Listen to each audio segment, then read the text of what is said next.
Good morning, kape. Ay, good morning, Apo. Lo, may tatanong ako.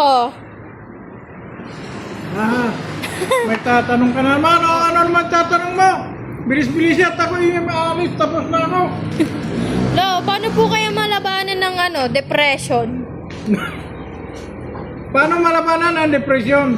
Yeah. Apo, papaliwanag ko sa'yo, ang depresyon ay sarili mo ang gumawa diyan. Ikaw rin ang gumawa niyan. Alam mo yung depresyon? Parang inggit yan. Halimbawa, nakita mo ang pinsan mo. Maraming pira. Ang pinsan mo may bagong kutsi. Ang pinsan mo may bagong bahay. Bayan mo sila. Huwag mo silang tingnan. Kung ano lang yung meron ka, yun lang ang gagawin mo para hindi ka ma-depress. Kasi kaya ka nadidepress, nag-iisip ka eh. Sabi, ay, ang pinsan ko may kutsi na, samantala ako kahit motor wala pa. Ganon yun. Ay, ang pinsan ko kapugi ng asawa, samantala rin akin burumol na burumol.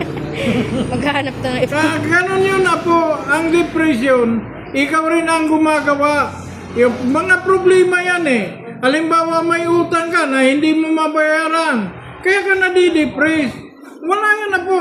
Ay, kumayod ka. Kung may utang kang dapat babayaran, dublihin mo ang iyong kayod. Kung makita mo yung pinsan mong mayayaman na, tuloy ang iyong buhay. Huwag mo silang pakialaman. Yun, lahat tayo may kakayanan. Ang Panginoon, binibigyan tayo ng talent. Lahat tayo may kakayanan. Hanapin mo lang kung nasaan yung kakayanan mo. Bakit hanggang ngayon di ka pa rin yumaman? Yun lang yun na po. Tayo lahat pwedeng yumaman.